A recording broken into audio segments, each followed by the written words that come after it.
This might have been the first strike ever recorded in history. Yes, at a time when pharaohs were seen as living gods and workers were expected to keep quiet and build massive tombs, a group of workers said, "Nope, not today." That's right, the first recorded workers' strike didn't happen in a factory or an office, but in ancient Egypt. These workers lived in a place called el-Medina, a special village built for the builders who worked on royal tombs in the Valley of the Kings. They weren't just any laborers, they were skilled craftsmen, painters, stonemasons, scribes. Their work was so important that they were paid directly by the state, and instead of money, they were given regular deliveries of food, mainly bread, beer, fish, vegetables, even meat. Not a bad job at all, as long as,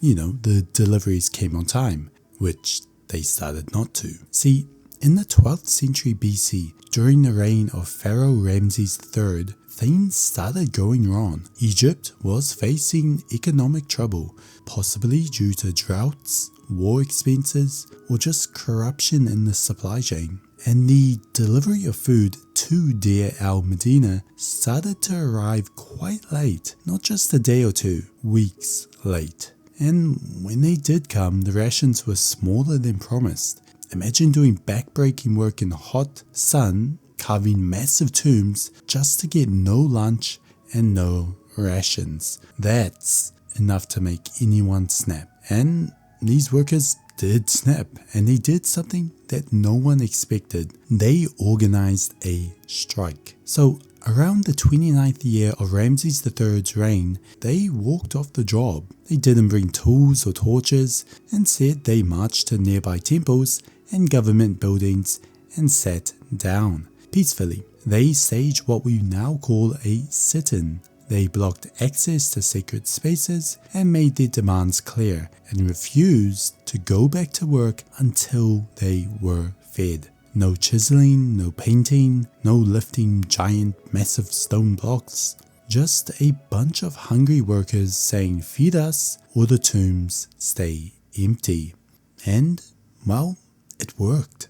The authorities had no choice but to take the complaints seriously. Officials scrambled to restore food deliveries and calm the workers down, and eventually the rations resumed.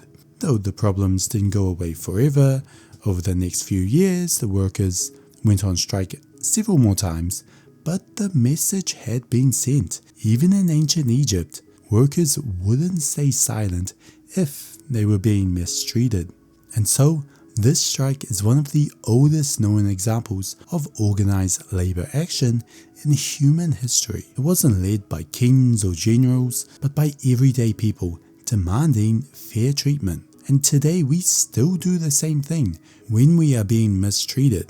And they had to do that in front of a pharaoh, whom many believed was a literal god. And so, if you enjoyed this short story, then leave a like, comment, subscribe for more short and long stories about ancient history.